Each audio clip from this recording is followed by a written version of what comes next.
My mother's maiden name was Clara Ambrose, which was Ambrosia in Italian. My father was Albert Anthony MacDonough, who was Irish descent. I was one of two children. I was born in the 8th of the 4th, 1946. My sister was born 5 years later, 8th of the 4th, 1951. I came from a humble family. We weren't rich, but we were very poor. I was one of those type of children that where you had margarine on your bread, I had dripping on my bread. Where you went to school with shoes, I went to school with shoes with holes in it. In the summer, I was one of those children that went to school with wellies, rolled down because we couldn't afford proper shoes. Mother was hard working. Father was a gambler and a drinker. My childhood at the time was horrendous. There was favouritism where my sister was more of a favourite than I was. Over the years I learned from my father's mistakes and that I would make them myself. My mother was a Roman Catholic. My father was Orange, which was a Protestant. At school I learned a lot. I made sure that I took interest in everything that was taught to me. As far as sport was concerned, at the age of 14 I was the all-Liverpool table tennis champion. I also run for the Liverpool Harriers at the time. In those days it was called Liverpool Catholic Schools Associations. After leaving school, I became an office worker. I was an office boy in a steamship company, which didn't suit me at all. I was a rebellious person. From there, I went on to building sites, working on building sites because they earn more money. Had you always been rebellious, Brian? Always been rebellious at a young age, yes. In what way were you rebellious? I fought against the system. I fought against my father. Great love for my mum. As the years went on, I knocked around with the wrong people. I stole, like in those days everyone did to survive. As the years went on, my father became more a violent man, which I suffered at his hands many a time. I seem to remember you saying that Dad came back from the Second World War and he came back shell-shocked. Yes, he had some horrific memories of the Second World War. Of course he did. And do you feel that you can in any way justify his behaviour towards you because of that? Or do you think that you were simply a victim without a real justified cause? Well, I did ask around with his friends and the family the type of person he was before he went away. But the response I got was he was still a drinker and he gambled.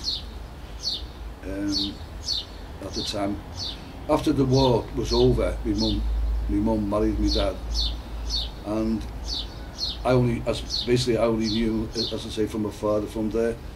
He was shell-shocked. He was found at Dunkirk, on the Dunkirk shores. He was blinded. His brother Jimmy was a warrant officer, and the family went to him to find out what happened to my dad because he was missing in action. Fortunately, he was found in a hospital in France, where from there he was brought back home. He hated uniforms. For the reason of the war. He was a dispatch driver, and I think what stuck in his memory was it was his turn to go out one night on a dispatch run, and he was on the toilet in the jungle. So his friend by the name of Kurt said, "It's okay, Mac, I'll take your run, you take mine." The following morning they found Kurt where Kurt was, how can you put it, blown off his bike and killed. That was one way. Anyway, after the years rolled by, He became more passive in his ways, more thoughtful. How can I put it? I still looked at myself as a black sheep. I wasn't feeling sorry for myself because I could tell the way I was getting treated towards my sister. Anyway, I left home, got myself a little flat, etc. Knocked around with certain people. Then overnight my life changed. I went to a gambling club where I won in those days, say £20, which was a lot of money. And coming out of the club, a friend of mine told me to watch me back. Was that a registered casino or just like a... No, like just a casino right. Where mostly blacks were. Right. On the way home, say about 100 yards from where I was staying, I was attacked by two people. One had a knife. The other fella, I don't know, but it was the person with the knife I was worried about. A fight broke out, a scuffle.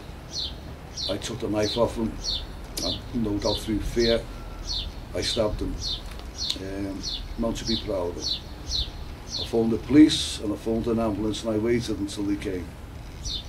I explained everything to the courts, to my barrister, put up a good case, but unfortunately I was sent away for 9 years. How did the police treat you when you said that you had been a victim here and that you'd been only defending yourself? What was their immediate reaction? Was it like, oh hell bells, we don't believe that for one moment? No, they believed me. They were sympathetic? They believed me because the two people, one run away, but the person that they had, who I wounded with the knife, had the police record. For that kind Violence, of thing? yes, for mugging and that. This was never brought out in court. Anyway, the barrister put up a good case anyway for me, and I really thought I was going to be set free.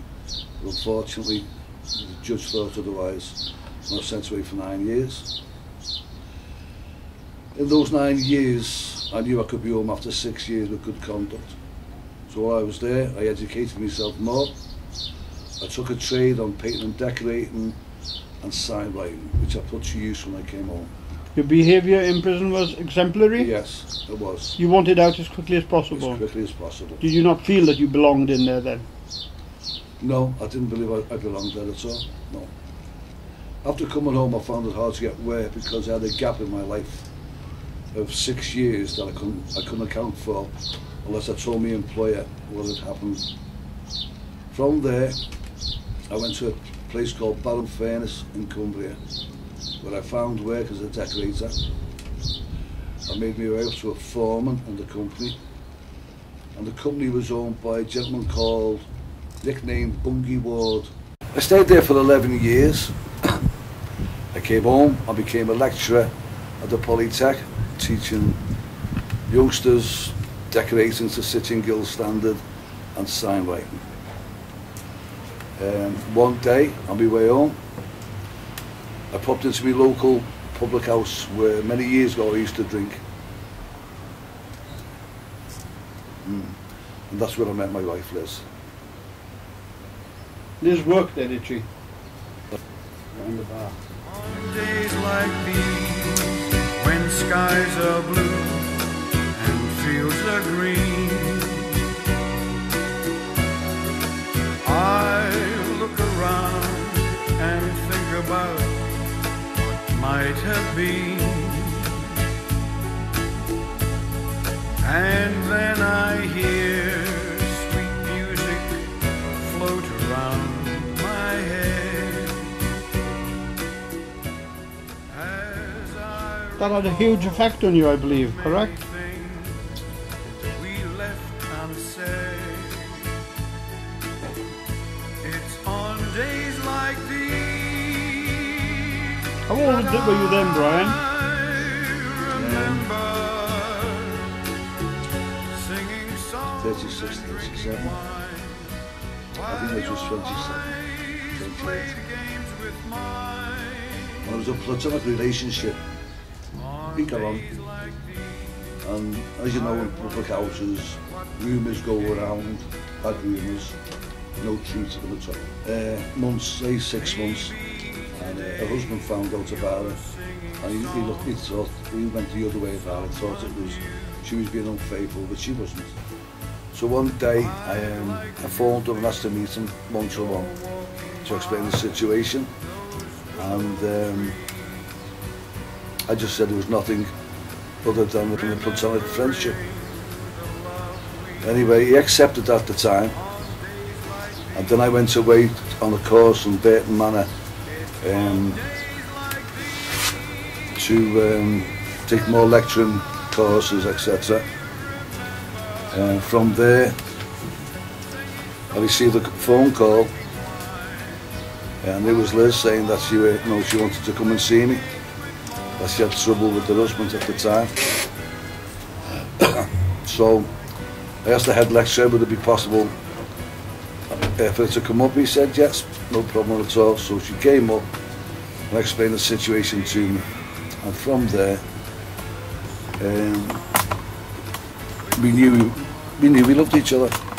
Liz made sure I left that bed sit, and we found somewhere else, in a place called Newsom Park, not far from where we're living now. She had 3 children, Margaret, Lee and Craig. Margaret was 8 at the time, Lee 6, and Craig was 18 months. It was just a bed sit again that we lived in, the 5 of us, but we both were working. She was a good mother, good housekeeper. She was a fighter. People in the family's tenants said we wouldn't last 6 months because no one will take anyone on with 3 children. And 30 odd years later, we proved them wrong. From the bed sit, we found ourselves a masonette, which we'd done out like a palace in those days, carpeted, new 3-piece suite. We saved up hard, we worked hard. I met a millionaire at the first bed sitter called Larry Caulfield. He had many houses and that, and we got on like a house on fire. His wife was a beauty queen, and we used to go to bingo. And one day he said to me, do you realise, Brian, you've never paid me 1 week's rent? Because I used to come home from work of a night, have me tea, and go out and decorate his flats. And Liz would go out and clean the empty flats and clean all the cookers. That's how we survived. We had our ups and downs like most couples do. I wasn't a very nice person. I wasn't a very nice person at the time. I still had that rebellious streak in me. I drank, I went out with my mates, and they could say, yeah, I neglected Liz and my children at the time. Then we moved again to a terraced house. At the time, I went on security. In those days, I was working for £1 an hour, security guard on building sites, etc. And I remember one Easter, I worked, believe it or not, 7 days and 7 nights on a building site. That was so the children could have Easter clothes and Easter eggs. It was Liz's brother who used to come down with me, change of clothes and food. Then one day on a site, I looked through the drawer of a filing cabinet, and I saw the rates of pay he was charging and what we were getting. So then I had the bright idea to start my own security company, which I did. And how can I put it? One day I was in the right place at the right time. I applied for a store to look after, and I was given that chance. A store called Super Seconds, who had 2 shops. I made my own uniforms with my own design. They were red caps, ex-military caps, black uniform, white lanyard, and we looked very smart indeed.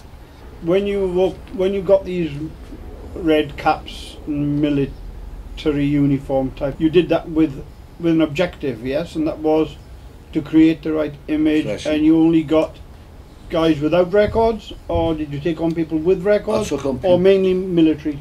I took on majority were ex-military, but I also give the person who had the police record a chance, which worked out. Did anybody ever let you down? No. I ruled the company with an iron fist. I also walked the floors with them to see what they had to put up with, whether they were smart, whether they were doing the job properly.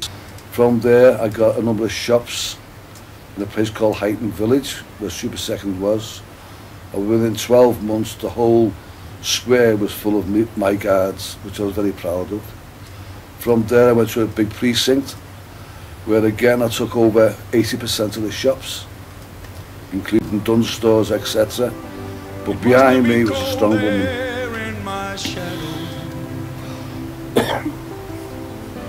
To never have sunlight on your face. I do get emotional. You were content to let me shine. You And a strong woman, my wife. One step behind. Who stood by me. She didn't get a proper wage for the first 2 years. While you were the one with all the strength. Put everything back into the business. There was a time when she pawned the jewellery to help to pay wages, because I was getting paid monthly. Some were slow in paying, some were decent in paying, but you have overheads that you pay for. To insure the vans, to secure the radios, which were under license, etc. Oh, I tell you. With Liz, she was the strength. She kept pushing me forward. At the age of 47, 48, I turned out to Liz and said, "Do you realise I'm a self-made millionaire?" And money never bothered her. Never. She still go out and buy £2.99 blouse, £4.99 skirt, and never ever changed her. Because we were building up to the future for our own children, to give them a better life. Now they've all got their own houses paid for. There's no mortgages. Look, all they've got to do now is pay the electric bills, gas bills and water bills, etc. I invested in gold. I invested in shares. I'm doing good investments. From a good source, from a broker. I was always told, if you had gold, you'll never starve. That was from my father. My son, Lee, he takes after me. He's very strong-willed. He said he's learned from me. I was his role model. Craig is very laid back, very easy going. And he said to me one day, "Do you know what, Dad? I wish I took notice from you years ago." Craig was one of these people who wanted £10 an hour when the going rate was £5 an hour. Yeah, you know, he'd done courses upon courses, bricklaying, joinery, and now he's settled down, he's got himself a decent job. But he used to always say to me, "I should have listened."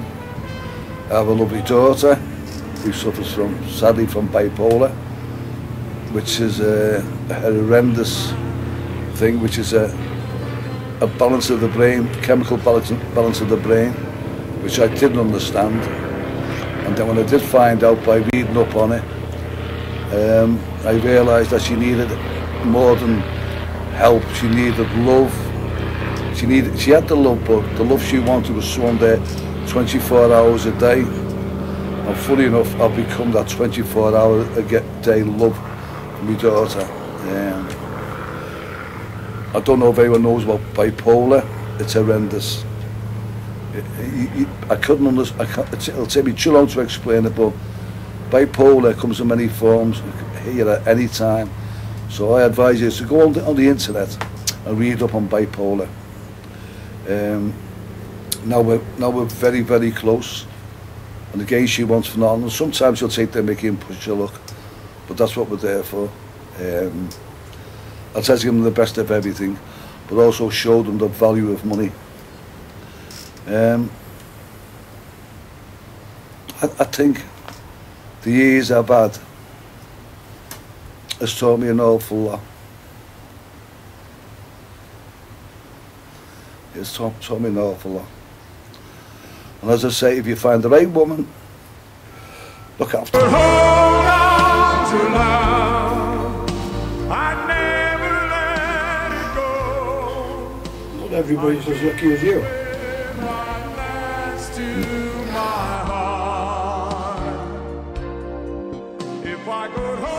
I've been blessed with a lovely wife. Are you looking at her photo there or something? No, it's just that went on. I thought you might just be looking at a photo there. No. I've been blessed with a loving wife and loving children. And that's it. And basically, don't forget your roots. Remember who you are and what you are. And never walk past. What would you change if you could? In what way? Your life. I wouldn't. I wouldn't. Would you change your childhood, or was that an integral part of what you've learned? No, that was the as an strength. adult? That was the strength that brought me on. If I changed anything in my life, I wouldn't have been here today. I might have been able to talk about what I've achieved and what I haven't achieved. So what I've gone through has helped me an awful lot. You know what I mean? And as I say, with the wife Liz, she was orphaned at 14. And she was put into foster homes, etc. and all like that. And I think that hardened her towards life as well. And she's never changed. She's never changed. She would never turn a tramp away from the door. She'd give him something to eat. I've never walked past mates, friends from school who've turned into alcoholics. I mean, I'd put money in their hand as well. Even though I know it's going to go and drink, I just couldn't walk past them. Anyway, like that at all, no. Because I believe that every tramp, well I know for a fact, every tramp and every alcoholic, a tramp is the gentleman of the road, alcoholic. If you sit down and talk to either one, they all have a story, and that story turns their life. And I've spoken to a few. There, but for the grace of God, go are you? Mm-hmm. Yeah. Yeah. Well, as I say, I've met some lovely people. I've rubbed shoulders with the big knobs, as they say. I've rubbed shoulders with the working class, which I class myself as working class. I wouldn't class myself as any other way. And I've had to choose between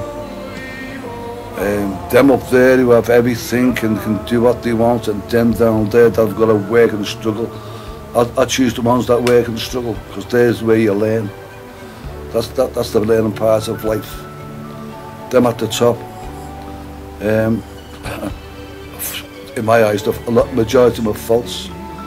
The majority are false. They say millionaires got beautiful mansions, they've got that. But what people have also got to realise, the mortgage up to the hilt. A lot of them are trying to be what they're not, just to keep up with the Joneses, so people point them out, get the best table in the restaurant, everything reserved for them. No, that's a life I wouldn't like. No, I like to sit with the working class. Although I think it's true to say, it's up to you to confirm it, that you are more than a millionaire, you're a multi-millionaire yourself, from the hard work of you. The hard work, I put it this way,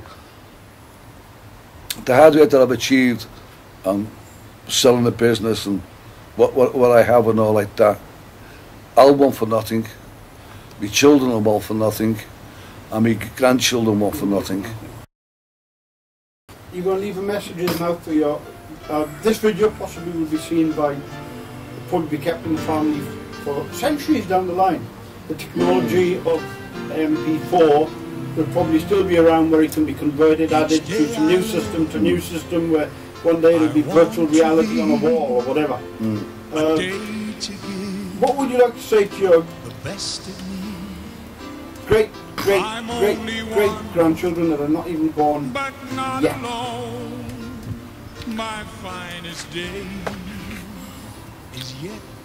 Look at this video and listen to what I've told you, I've told my children and no doubt my grandchildren. Listen. First, never lose your roots. Money is not everything. Your health is. You've got a dream in life, go after it. If that dream fails, try again. Never ever give up. Work hard. I suppose when you're watching this now, we're antiques, because a lot more technology, etc., will come into life. Unbelievable things that I can't even dream of that could happen. All I'm going to say is, you be yourselves, never forget your roots, because you never know what's around the corner. That's it. Okay, there's a message now for Liz. Let's go.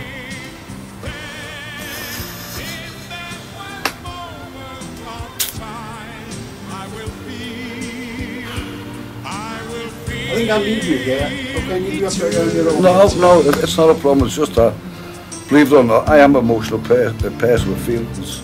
Do you want me to get your hanky? No, I'm fine. I've got tissues here. No, I'll look for it. I want it all, no time for less. You need a bit of patience, I know that. You need a bit of patience. You, I've got all the patience, all the time in the world. Give me one moment in time when I'm more than I thought I Difficult even to think of, isn't it? There, plenty there for that. To get it all out is emotional. Do you want to climb a time and say it while I go downstairs? No. Would feel the same way.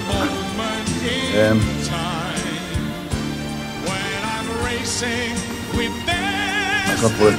I'll explain it to you. When Liz met me, I was a violent person. I was at a... Talk to Liz. Talk to Liz. When I met Liz, I was a horrible person. Drinker. Violent.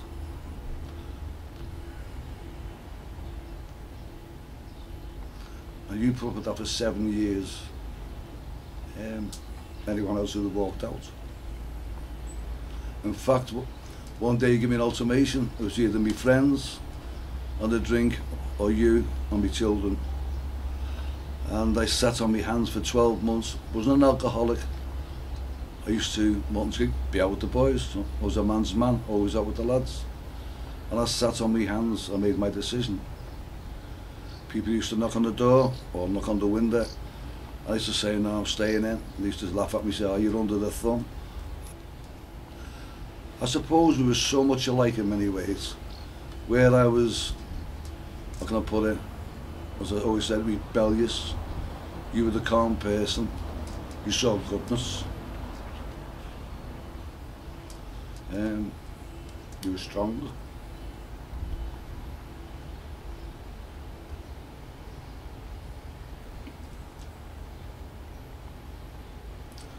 And the thing that kept us bound was our love for each other. We never gave up. I say we went through the bad times and the good times.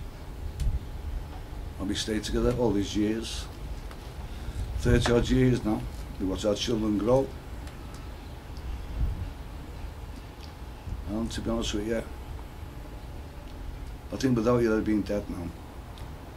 Because the path I chose was the wrong path. As I've always said to my children, there's two paths in life. There's the left and the right. Whatever you choose, it's a making that you've chose yourself.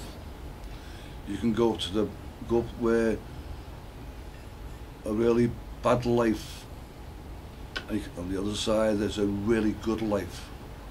But there's nothing stopping you from crossing over either way. You can go up halfway through the bad life and say, oof, not for me. Nothing stops you from jumping back over to the other path. And the same with the good path. You may think life's boring or this, that and the other, and jump over to the bad path. Whatever path in life, only you can choose that. And there's no second chances. Once you've gone all the way to the top of that road, the top of that path, that's where your life's been marked out. I suppose a lot of people, if they had the chance again to change things, they would. But I think my children have always chosen with a bit of guidance, the decent path of life, because you've all got a good heart and nature. I think that comes from your mum. I love you, Liz.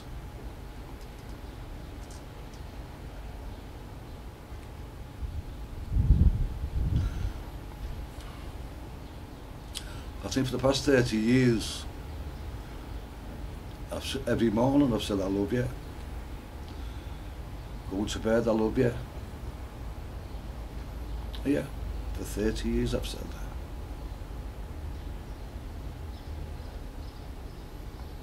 She shops for everyone, the children. I mean, we have 3 freezers, and it's full of food, and it's all there. And that's shocker. Everyone used to say, bloody hell, you know, you feel the, you know, the 5,000 for the kids. I'm the worst one, because if I go into the houses, Liz will tell you the first thing I do is look in the freezer. I look in the cupboards, and if they're empty, I'll say to Liz, you know, fill some bags. And that's every house where my children are, sorry, where my children are, that's exactly what we do. Clothes wise, I'm not a designer person. I have designer clothes, but I'm not a designer person. And I've got grandson's asking me for £100 odd for this, £100 odd for that. And I'll say no. I'll say no, don't be cheap. No, go away. No way, no chance. Save up for it. But they know half an hour later I'll give in. So they know me like a book.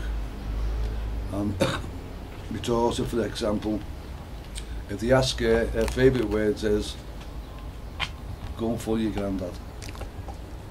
Go and tell your granddad. Ask your granddad. That's all they say. And of course, as a granddad, you give in. In fact, I think grandchildren get more than my own children.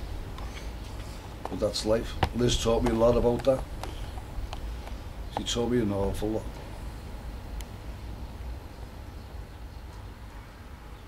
She's got a good heart. Everything about her is good. Everything about you, Liz, is good. And I love the bones of you. And I bet you never thought I'd make this video, did you? And yes, I cry. I'm human. Got a heart. Anyway, I'm signing off now. I love you. I've not made a fool of myself. I love all my family, above all Liz. Love you. One more question for you. If you could choose any one song in the world, apart from How Do You Like Your Eggs in the Morning? Oh, God. What song would it be that you would dedicate to Liz?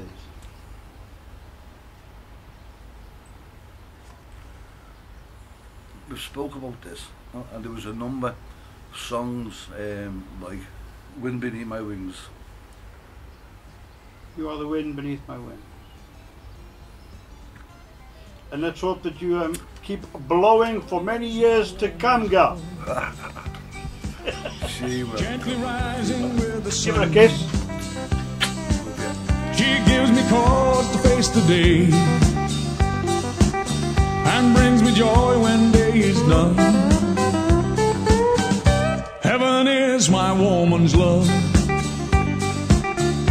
Heaven is the way I live.